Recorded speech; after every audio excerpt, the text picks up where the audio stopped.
This is Growth Guide, a podcast exploring the depths of curiosity, questioning everything in the name of growth. I'm your host, Brian D'Alessandro. I'm back again with Bradley Olson for part 2 of our conversation. I'm assuming you've listened to part 1. If not, head back over there. You could listen to the full setup. But right now we're going to pick up right where we left off, covering fear constructs, rites of passages, service, and the monomyth. Let's dive back in. Is it too strong a statement to say that the root of most of our problems as humans stems from fear? I wholeheartedly feel that that's accurate. You know, it's, for me, if we reduce everything to its most simplest, everything boils down to an act of fear or an act of love, an act of disconnect or connection, separation or oneness. And so if everything we're doing is about creating that separation, put myself in a bubble where I feel safe in a nice neighborhood and I don't really need to talk to anyone and they don't challenge my thoughts or this or that. Everything's, again, predictable. There's a sense of safety that comes about from that.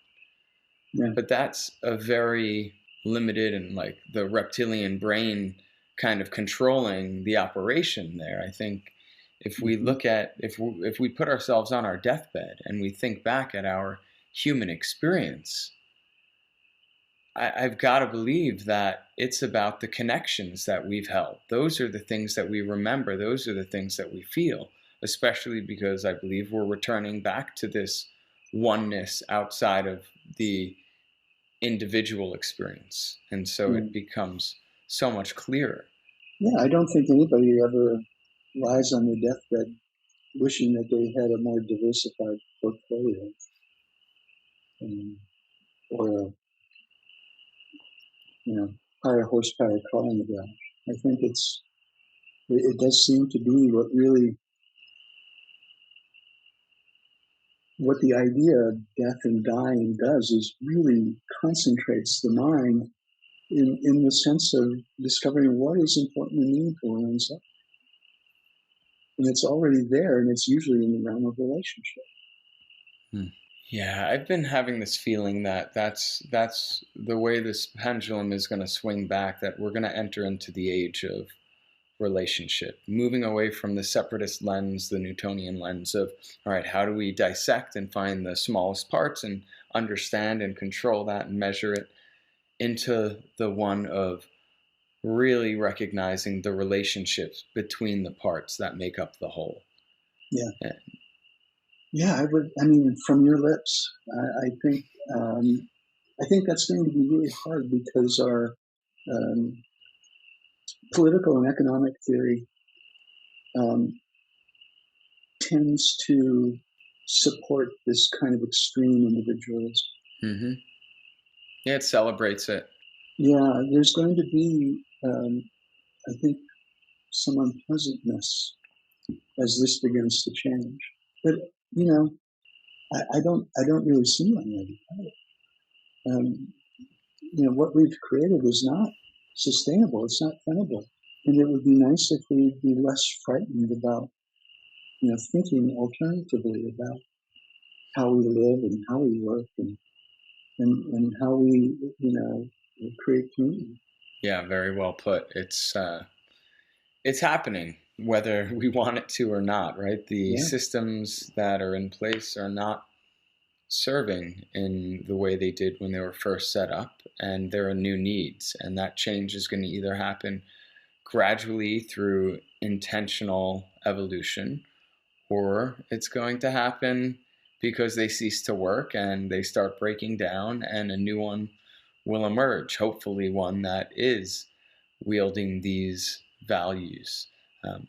But I don't know, I constantly look back at nature, and anytime I look at these transformations, these deaths and rebirths, they tend to be a little bit more, disruptive and even violent than the gentle, slow, progressive. So yeah. I don't know where you live. I see a nice scene outside your window there. But, Yeah, I'm in upstate New York right now. Oh, okay. Callicoon.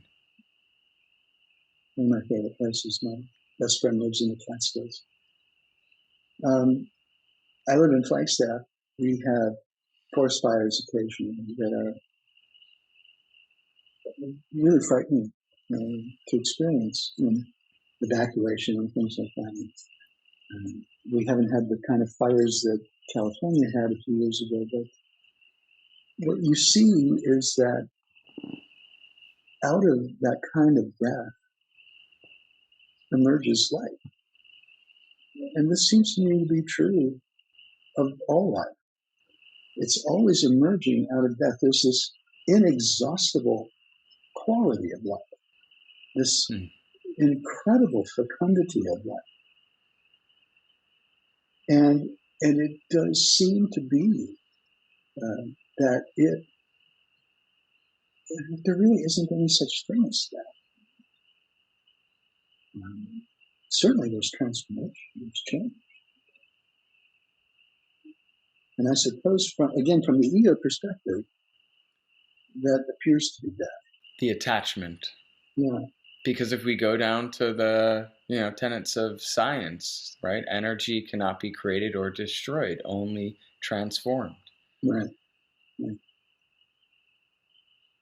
And we're energy in a physical form, so it only makes sense. I mean, we know the universe fractals at all levels, although we don't know about the quantum space yet. But well, there's there again, there's this blurred boundary, right, between the mechanical world that we're familiar with and the quantum world, and somehow these things, in a really illogical way, don't seem to work together, or shouldn't seem to work together, but they do.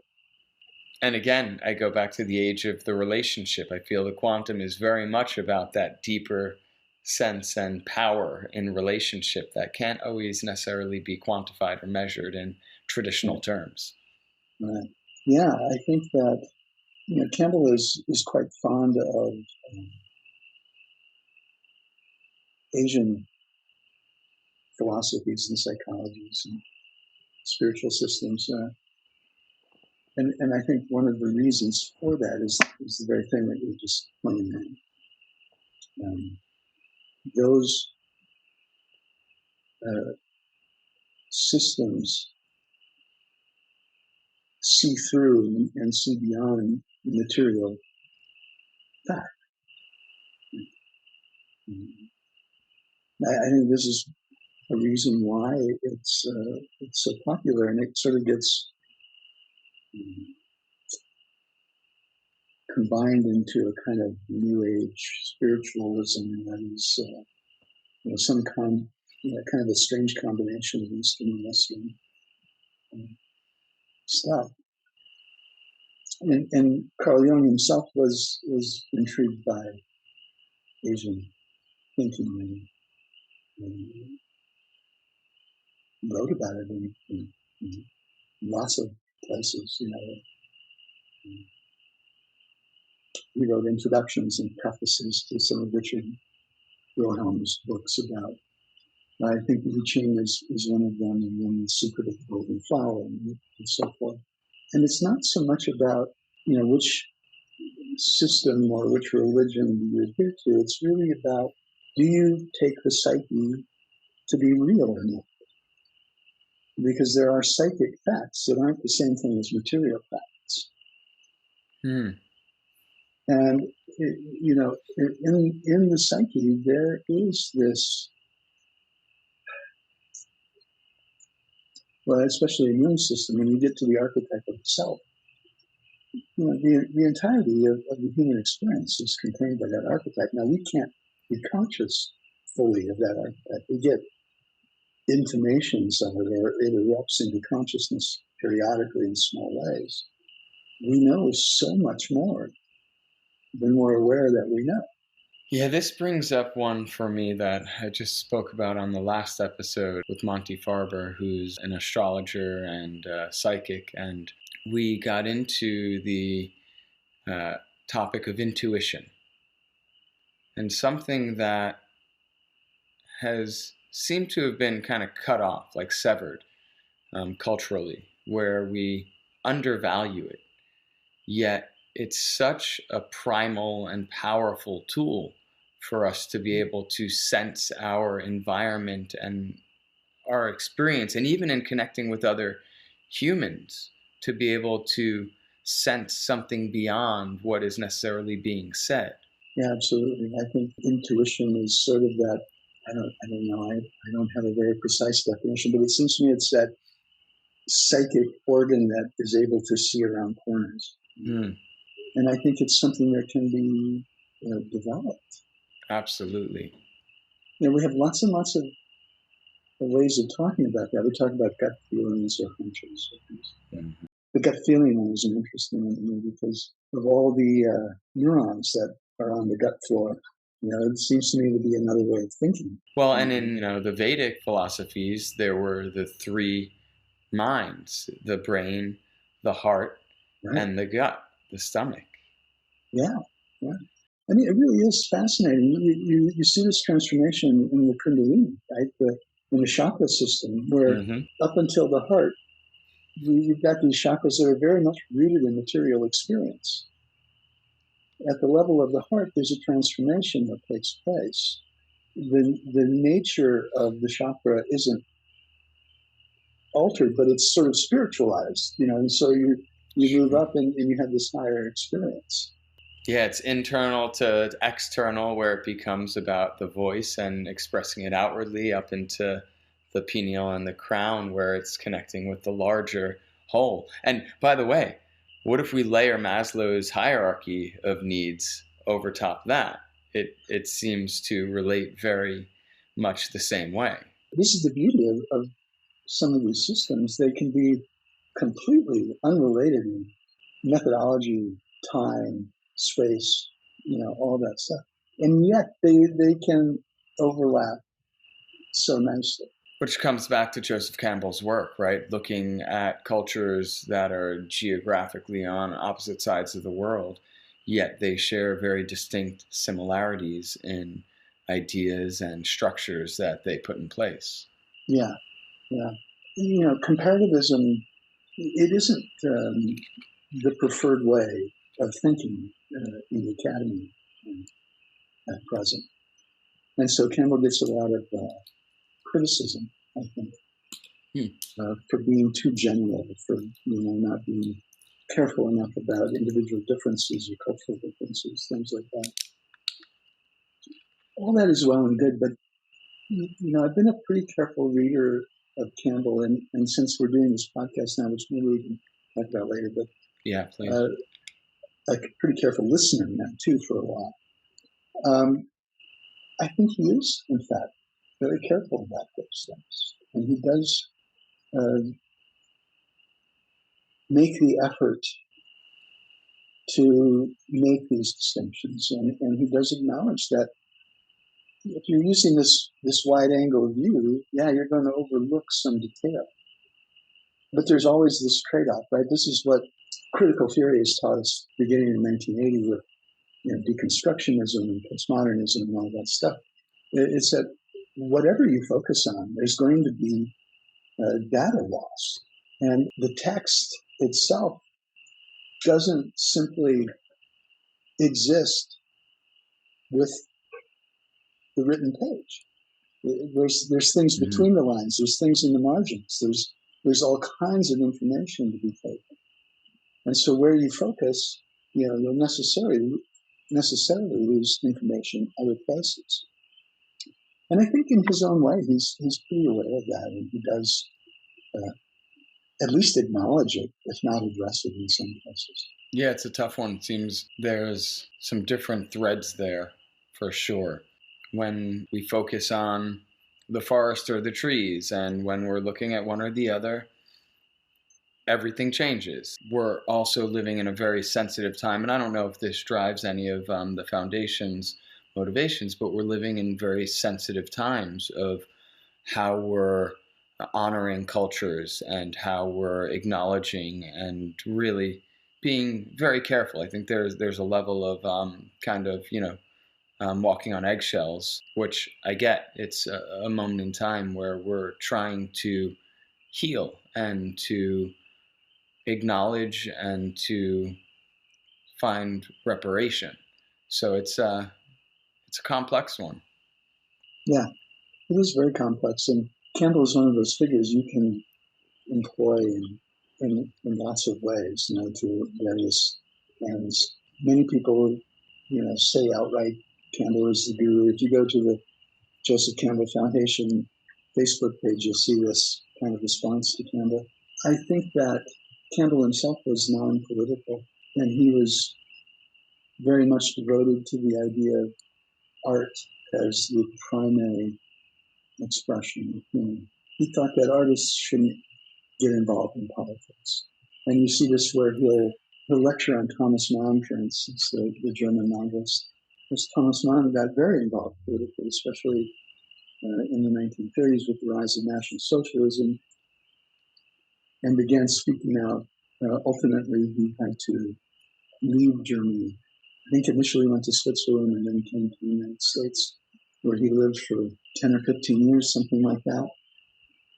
And towards the end of his life, he had to leave America because he was being sort of hounded by Joseph McCarthy in those investigations into communism and things like that. Ironic. So he has to leave again. And I think he returned to Switzerland where he died a few years later. But Campbell was pretty critical of him, and particularly his novel, Dr. Faustus, because it was so clearly a political statement. But again, I think, Campbell had the luxury of living here in the U.S., where Thomas Mann experienced 2 world wars fought in his backyard. I think it would be nearly impossible, for me anyway, to think that Mann wouldn't be political. What was the root reason that he believed that art should not be political? I think Campbell found art to be like a kind of singular, transcendent. Very pure. Yeah. And that through art, you were able to access these ecstatic experiences. Which goes back to the old mythology, the was it demon that was believed to be embodied when the creative spirit came through. Yeah. Interesting. Yeah. In the ancient Greek world too, there was the idea of the diamond, that everybody has a diamond, which is a kind of a genius or something. That's what I was attempting to reference, yes. Yeah. And so I guess viewing it through that lens, what does that realm have to concern itself with the local politics of this world, right? It's such a... Yeah. And I think the politics that Campbell got involved with, I think that they were mostly in his distaste for communism, because there was I think in his mind, he found communism to sort of be the enemy of individualism. And I think for Campbell, individual expression was sort of the epitome of what a free culture should be and what an artistic culture should be. You'll hear former students of his at Sarah Lawrence, for instance, talk about him not being in favor of student strikes during the Vietnam era, where students didn't go to class and instead would protest on campus or something like that. And I think, again, it wasn't so much that he was a supporter of the conservative Republican program, and certainly not of Lyndon Johnson's escalation of the war, but he was that much of an anti-communist, I think, that he saw that as a real threat to individual expression. And I think that was the reason he was less supportive of the anti-war movement in the late 60s and early 70s. I'm going to shift a little bit here and bring us back to the idea of rites of passages in our lives, and the notion that we've really lost the majority of the rites of passages that we've experienced culturally over the years. What's your take on this, and how do we bring them back? Yeah. How do we bring them back is a really difficult question. So let's back up. Rites are the ways by which we participate in a mythology. So when we enact the rites, whether it be the rite of Mass, for instance, in the Catholic Church, where the idea is that you quite literally are drinking the blood of Christ and eating the body of Christ. That, in being willing to believe that, or in choosing to believe that, you then participate fully in that mythic reality. So there's one of the problems in terms of a ritual life, is that you kind of have to have it attached to a mythology that you buy into. And I should say, I'm speaking for myself now, not for Joseph Campbell or the Campbell Foundation. So this makes it very hard. And I don't think we have mythologies anymore. There aren't, people will talk about, there's the mythologies and all this. Some people will use Star Wars as an example of the mythology. But honestly, I personally don't see it that way. I'm kind of sure that Campbell may not have seen it either. He said in his introduction, I think to volume 1 of Masks of God, that we're living in a terminal moraine of broken symbolic images, of broken mythological images, or something like that. So we don't have any living myths for the most part. What we've got, I think, are what I call post-mythic structures. And these post-mythic structures have all the trappings of myth. They have the stories, the narratives, the heroes, the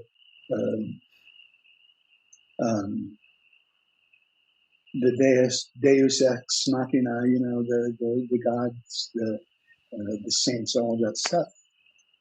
Yet they're not really fully living and functioning mythologies. I mean, even though some people wear their Star Trek uniform to work, or the jury duty, or whatever, and for them, they're like living in that world.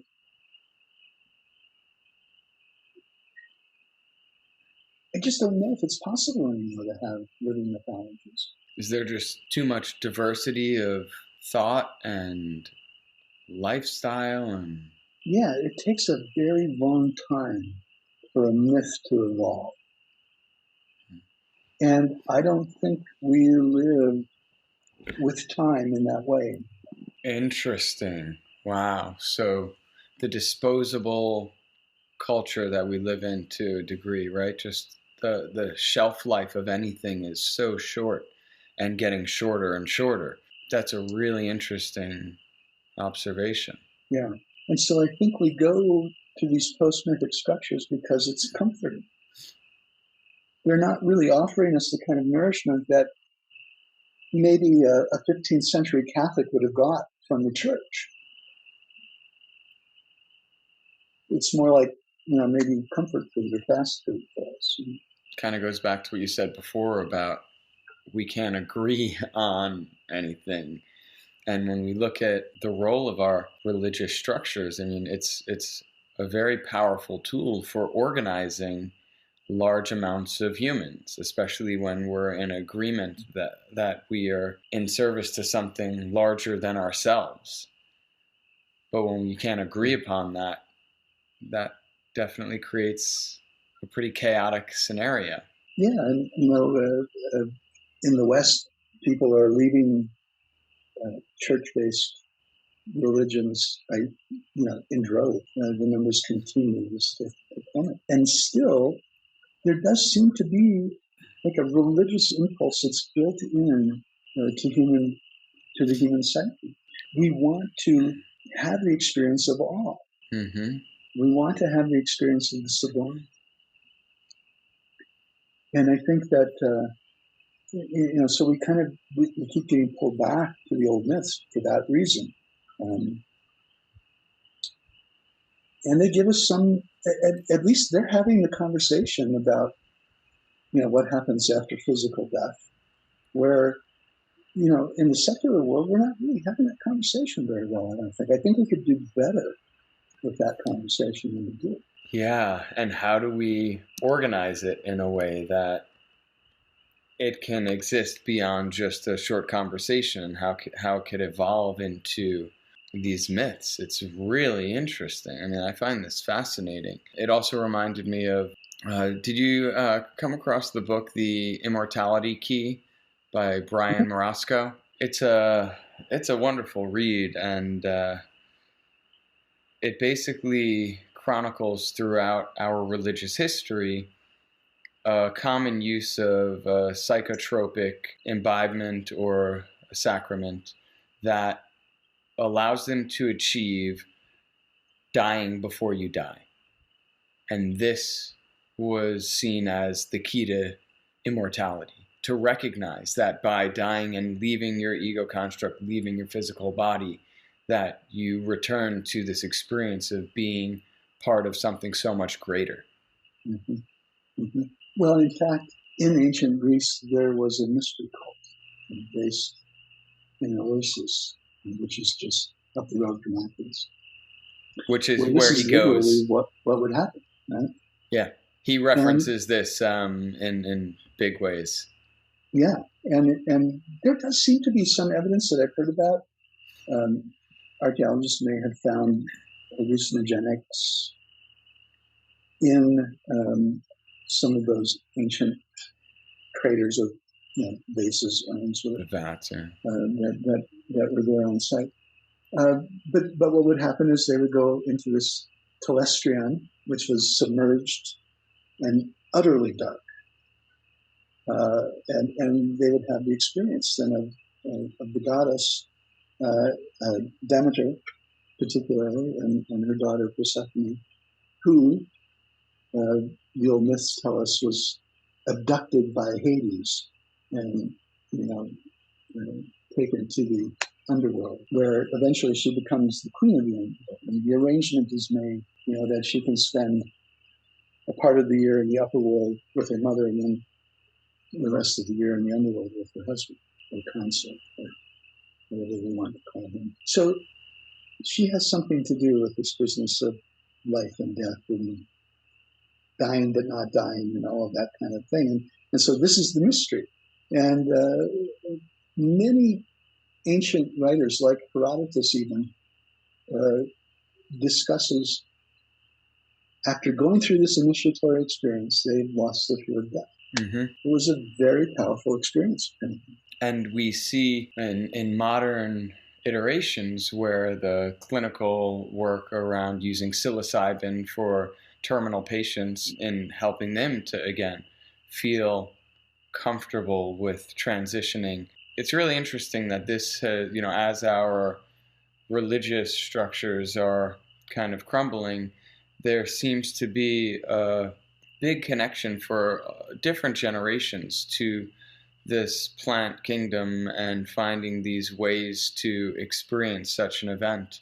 And this is everyone from, baby boomers who have terminal issues, or people with PTSD, or even just the younger generations that are just trying to make sense of the world and trying to go straight to the divine versus going through the traditional religious institutions to find it. Really interesting things about Campbell is that he will often go into the differences between the mythologies of planting cultures and hunting cultures and early civilizations. And you see this in planting cultures, this idea that life emerges from that. And so there's the idea of human sacrifice that can look pretty brutal from our contemporary perspective, but is really a kind of a resounding yes to the nature of existence and the conditions of life, which are pretty brutal sometimes. And so you'll see, for instance, where in some planting cultures, a particular plant is the god, is venerated as the god. And so then the human celebrants will sort of replicate that drama and will in fact be sacrificed in the same way the plant is. And then, of course, the idea is that it is buried, replanted into the ground, and will emerge again in this way that sustains the culture. Some of it can be very, very shocking to modern sensibilities. There it is.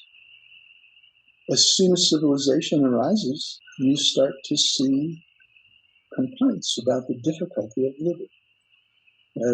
Those go all the way back to those early Mesopotamian, Mediterranean cultures. You start to see written laments about the difficulty of living. Interesting.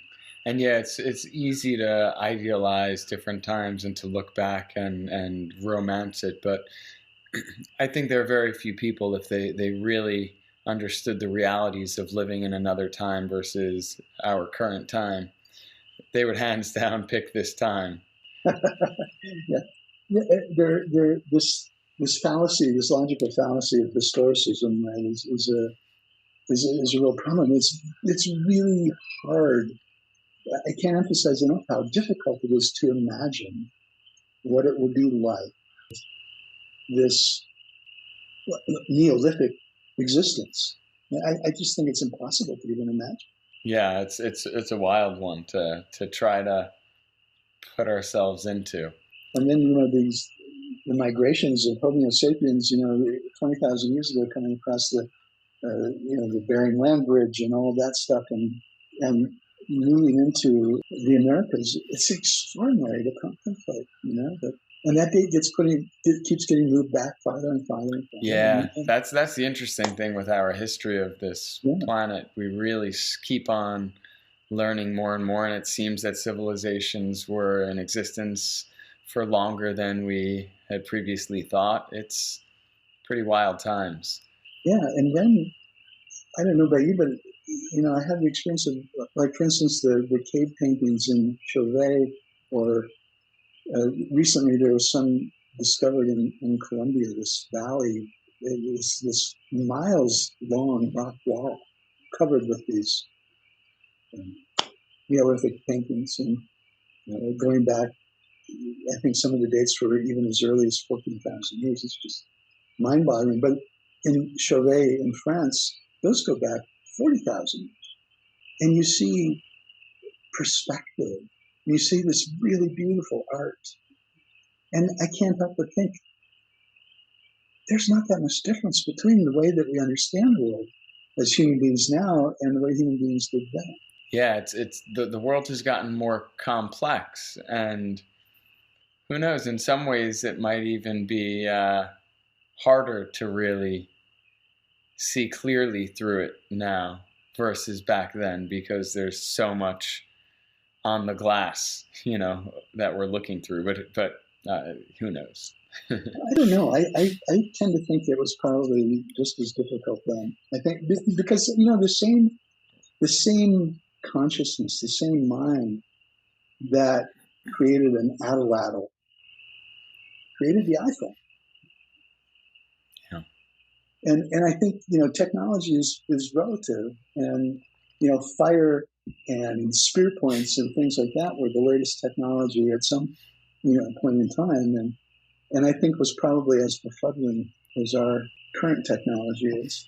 Oh yeah, and their sense of urgency for it was very profound. I mean, survival was a constant task. I'm curious how, through your journey, you've found your way. I know you became exposed to the Joseph Campbell Foundation, and you went to school and studied mythology. How did you get affiliated with the foundation, and in the current day come to Pathways as the podcast host? I got involved with the Campbell Foundation. I became familiar, as I said earlier, with a few of the folks from the foundation while I was at Pacifica. Began to develop a friendship with Bob, and I spoke at a few conferences that he attended, and we would have conversations periodically, and so probably I'm a little fuzzy with time. I don't do time very well, but I think it was somewhere around like 2016 we started talking about this idea where just about every day on the calendar is a sacred day somewhere. And we thought about this would be a nice thing to do, is just highlight this on a weekly basis. And so we came up with this idea of what Bob called myth blasts. And they've really evolved over the years from very short, maybe 300 or 400 word paragraphs about sacred days here or there, or gods or goddesses, to what are now these really nice essays, I think, for the most part. We've got several people contributing, and they're scholarly, yet I think very accessible.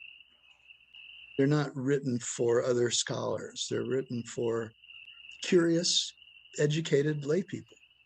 And so that became more and more popular.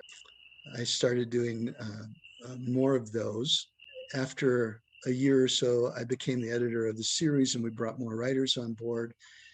I was still churning out at least one a month at that time.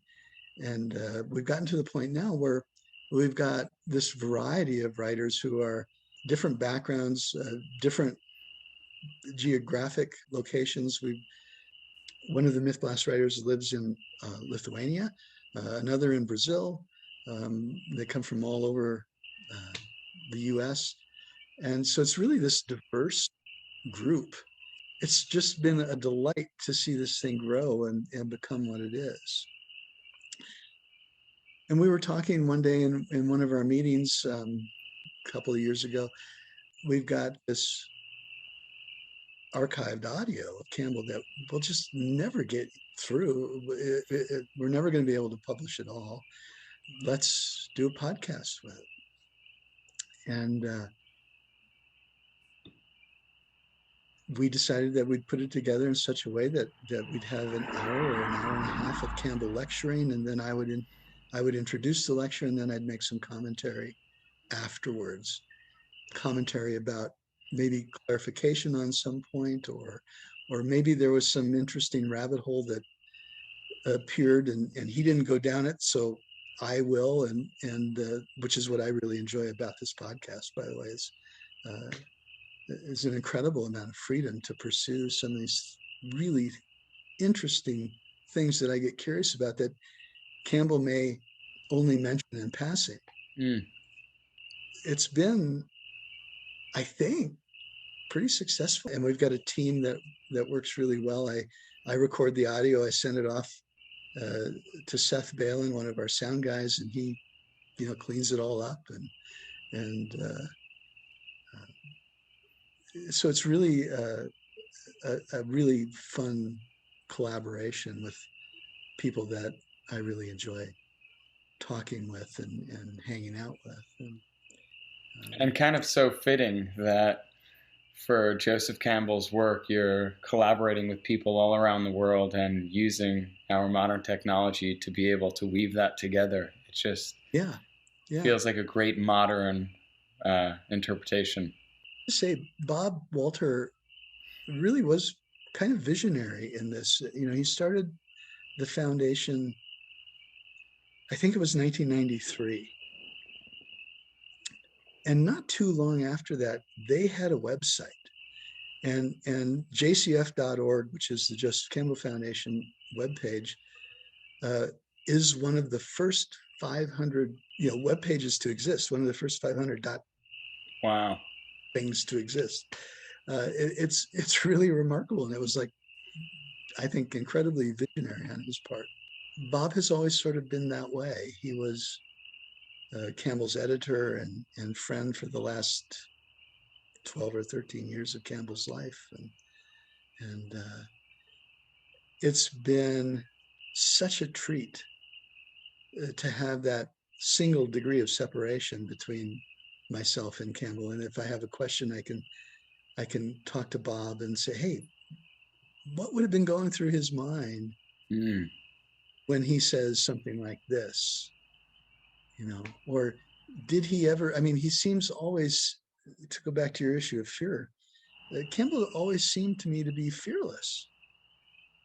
He didn't ever seem to worry about, where the next gig was coming from, or where the next, and so I would, I would ring Bob up and I'd say, hey, So did Campbell ever, did he ever lack confidence? Was he ever, frightened? And so Bob can give me his perspective on that, which largely is probably no. Campbell didn't seem to worry about those things. But what a gift having access and going that much deeper into his work and him as an individual. They've let me sort of structure the podcast, as you've experienced it, is sort of how I'm most comfortable doing it. It gives me the opportunity to explore and research things I wouldn't normally take the time to do, and it's been a real gift to me that they asked me to do this, and I'm thankful every month working on this project that I'm a part of it. It's a real joy. Well, I'm thankful too. I really appreciate it. It's a great podcast. Can you give the full name and tell people where they could find it? Because you guys should definitely listen. Yeah, you can find it wherever you listen to your podcasts. It's on Apple Music and lots of other places that host podcasts. And it's called Pathways with Joseph Campbell. And it's hosted by me, Brad Olson. Well, Brad, thank you so much for taking the time. This has been really fantastic. And man, I'm going to be processing a lot of the conversation for days to come. So thank you. I'm just delighted. It was really enjoyable for me. And thank you so much for inviting me on your show. I think it's been great. Thanks for joining us this week on Growth Guide. A big thanks to our sponsors. This episode is sponsored by the Permaculture Education Institute. You may have listened to the episode I did with founder Morag Gamble. She's incredibly knowledgeable in permaculture practices and communes with nature on the deepest of levels. The conversation we had revealed how returning to a healthy relationship with nature brings us internal peace and harmony. Whether in schools, prisons, on farms, or in our backyards, the result's always the same. Morag devotes her life to restoring our soil and enriching community. Whether you're looking to level up an established career, or into community farming, or being called to this field for your next chapter, the wealth of knowledge and wisdom Morag offers is paramount. This is where the Permaculture Educators program comes in. It's a global online learning community led by Morag Gamble. The program includes dual certificates of permaculture design and permaculture teaching. If you're called to be a part of the positive change growing around the world through living simpler, speaking up, and teaching permaculture, this course is for you. For anyone looking to make permaculture their way of life and their livelihood too. For more information, visit growthguide.love/perma. This episode is sponsored by Morning Man. Live manly, own the morning. I learned about this from UFC champ Frank Shamrock. He was always having trouble getting started in the morning without like 7 or 8 cups of coffee. No exaggeration, I've seen this in person. So he created this product that's packed full of 45 superfoods and it has 95 milligrams of clean caffeine, so you get that charge from the greens and also get a hit from the caffeine without feeling all jacked up. I'm definitely caffeine sensitive and I like this product because it doesn't make me feel like I'm bouncing off the walls, but I feel sharp and energized to get shit done. Visit growthguide.love/morningman to learn more and use promo code GROWTH for 15% off. I'd also like to thank our sponsor, Atmananda Yoga. You guys have got to check out their yoga alignment mat. I've been using this for a long time. As you know by now, I've studied and trained with them as a yoga teacher, and the mat is incredible to deepen your practice and to ensure a lifelong injury-free practice. Visit growthguide.love/alignment for more info or to buy. Be sure to use code GROWTH at checkout for 15% off. Make sure to visit our website, growthguide.love, where you can find freebies, exclusive content, and subscribe to the show so you'll never miss an episode. If you found value in listening, I'd really appreciate a rating on iTunes. I can't tell you just how important this is. Or spread the love. Tell your friends, your fam, heck, tell your spirit animals. And follow me on Instagram at growthguide.love.